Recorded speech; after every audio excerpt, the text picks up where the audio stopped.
नमस्कार साथियों, भारत की भूगोल की इस श्रृंखला में आज हम शुरू करने जा रहे हैं भारत का भौगोलिक वर्गीकरण या भारत के भू आकृतिक प्रदेश।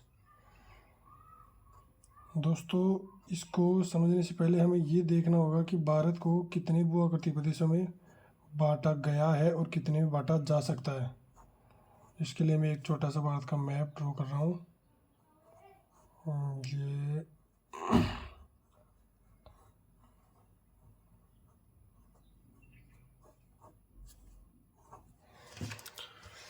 दोस्तों, क्योंकि ये हिमालय पर्वत है और ये सारा पर्वतीय भाग है, तो एक नंबर पे हम लिख सकते हैं कि ये पर्वतीय भाग है।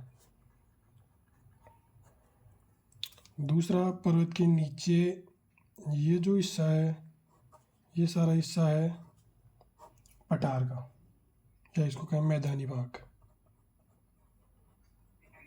मैदानी भाग इस साइड में ये जो राजस्थान का हिस्सा है, ये मरुस्थल है।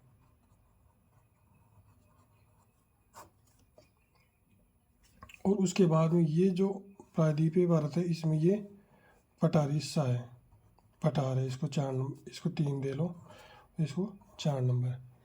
इसके बाद में ये जो बच गया हिस्सा, ये तटीय मैदान है, तो इसको तटीय मैदान।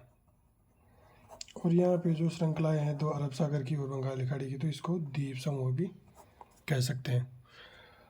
अब इन भौगोलिक विशेषताओं, क्योंकि भारत में पर्वत भी है, पठार भी है, मरुस्थल भी है, मैदान भी है, द्वीप समूह भी है, तटीय मैदान भी है, तो इन सबको ध्यान में रखते हुए भारत को सामान्य रूप से 6 भौतिक प्रदेशों में बांटा गया है। सबसे पहले हम लिख सकते हैं पर्वतीय भाग को, क्योंकि उत्तर का हिस्सा है इसलिए उसको उत्तरी, या क्योंकि ये पूर्व में भी है इसलिए इसको उत्तरी पूर्वी भी लिख सकते हैं, उत्तरी पूर्वी पर्वतीय प्रदेश।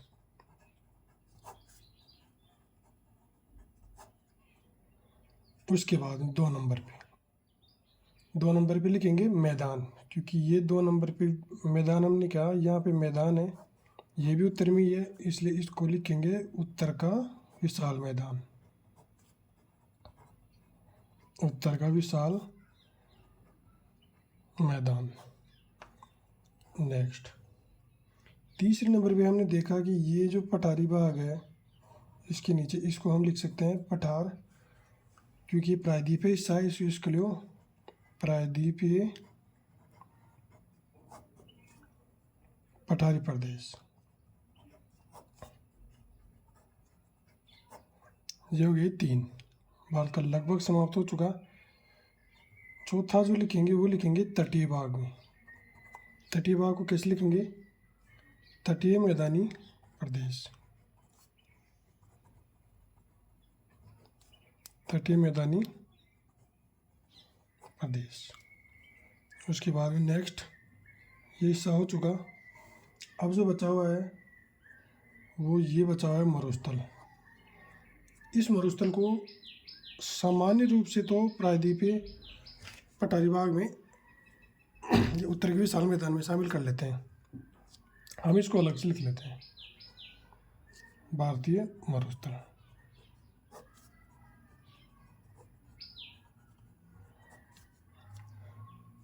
उत्तर का विशाल मैदान है, इसी के अंतर्गत इसको भारतीय मरुस्थल को शामिल कर लिया जाता है कभी कभी, या कुछ किताबों में दोनों को एक जगह भी दर्शाया जाता है, परंतु क्योंकि इसकी भौगोलिक विशेषताएं थोड़ी अलग है। मरुस्थल है, वर्षा कम होती है या वर्षा अधिक होती है, वनस्पति का यहाँ अभाव पाया जाता है या वनस्पति अधिक है, जनसंख्या अधिक है या जनसंख्या भी न्यून है, तो इस वजह से इसको अलग से एक प्रदेश हमने मान लिया है।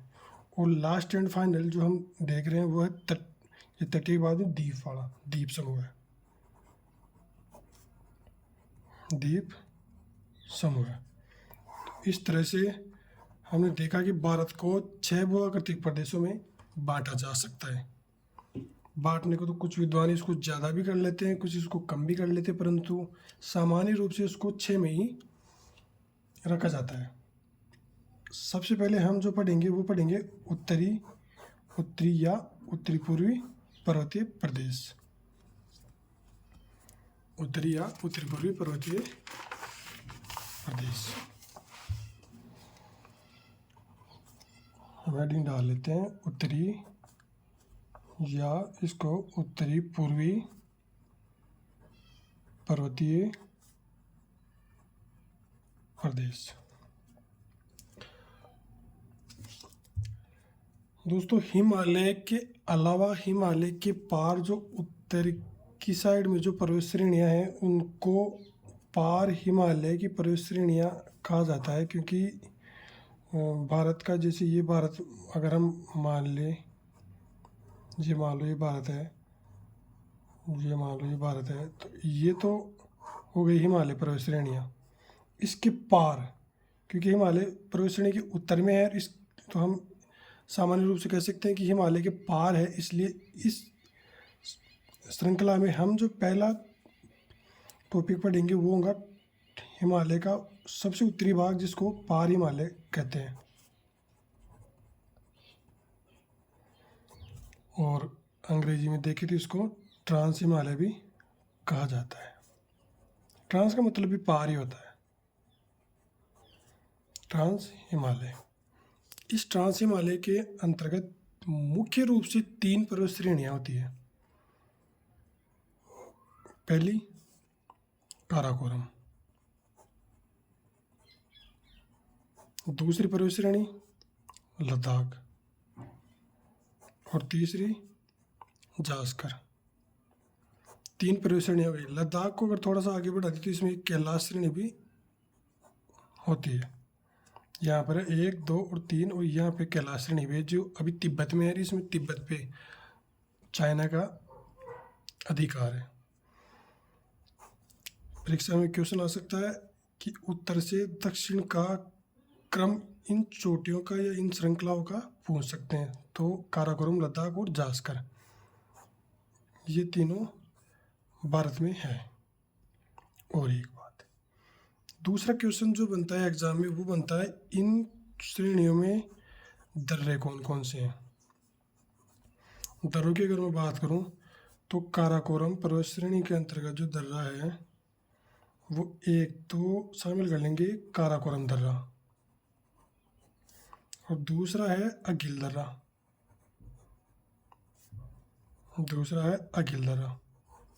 ये 2 दर्रे तो हो गए काराकोरम की, काराकोरम।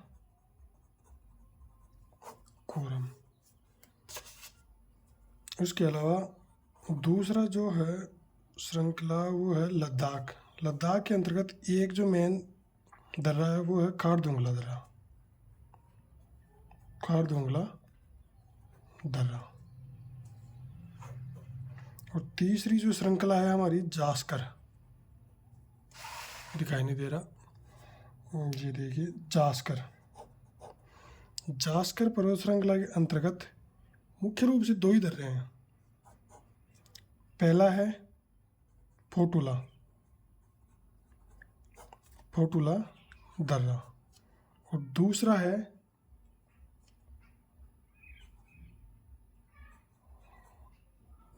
जास्कर फोटुला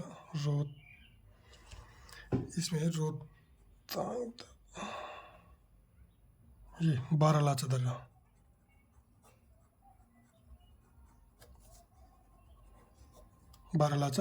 और जो मैं अभी बोल रहा था रोहतांग और बनियाल दर्रा वो पीर पंजाल श्रेणी में है, जो कि यहाँ पे स्थित है। काराकोरम, लद्दाख, जास्कर भी पीर पंजाल का आता है। पीर पंजाल में 2 ही दर्रे हैं, पहला रोहतांग और दूसरा बनियाल। जी हो गई बात।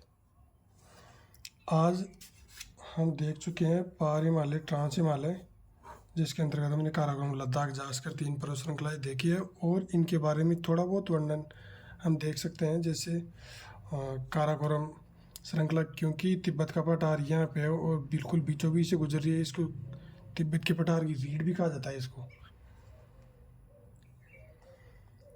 और इसके आगे इन पर्वत श्रेणी के बारे में थोड़ा बहुत वर्णन देख के और हम हिमालय स्टार्ट कर देंगे। Thank you.